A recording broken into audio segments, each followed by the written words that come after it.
Hi guys, so during the Brexit transition period, it was alleged that both large UK-based companies and multinationals had made an agreement not to criticise Brexit in order to keep favour with the British government, so not to lose out on contracts that were being put out to tender.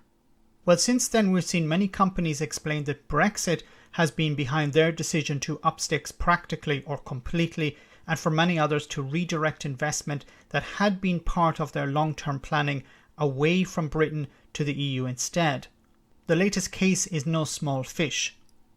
Intel, the microprocessor manufacturer, has blamed Brexit for its decision to invest in the EU over the UK. They follow tech firms like Tesla, which decided to build a gigafactory near Berlin, and the embarrassing loss of the chip manufacturer ARM last year. In the case of Tesla, the gigafactory outside the German capital is a massive win, as it doesn't just mean jobs and the immediate investment in batteries for cars, but many experts believe that the future of renewable energy hinges on storage, and Tesla is at the forefront there. But back to Intel.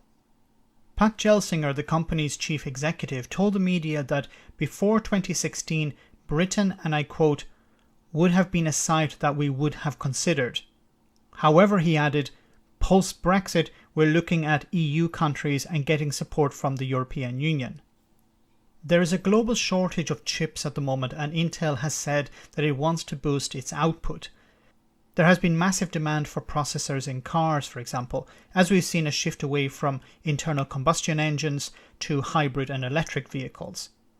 Also, regular cars themselves are becoming more and more advanced, and they demand more chips. Intel has said the crisis has demonstrated that both the US and Europe need to reduce their reliance on Asia for chip manufacturing. The value of the investment is said to be in the range of £70 billion over 10 years, and this will go into upgrading existing plants and the opening of new ones, all inside the European Union. Mr. Gelsinger couldn't have been any clearer when it came to the choice post-Brexit. He said that Intel, and I quote, absolutely would have been seeking sites for consideration in the UK. He said Brexit had ended that. I have no idea whether we would have a superior site from the UK, but we now have 70 proposals for sites across Europe from maybe 10 different countries. We're hopeful that we'll get to an agreement on a site as well as support from the EU before the end of this year. Over the next 7 years, the semiconductor market is expected to double in value. Intel has pushed both the US and European politicians to back chip manufacturing in their respective regions due to national security concerns connected to over-reliance on Asia. While the US giant was king some years ago, it's been overtaken by both Samsung and Taiwan Semiconductor Manufacturing Company, which represent about 70% of global supply.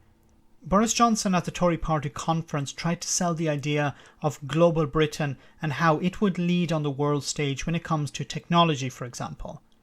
The fact that a tech company like Intel has looked at post-Brexit Britain and said, no thanks, speaks volumes.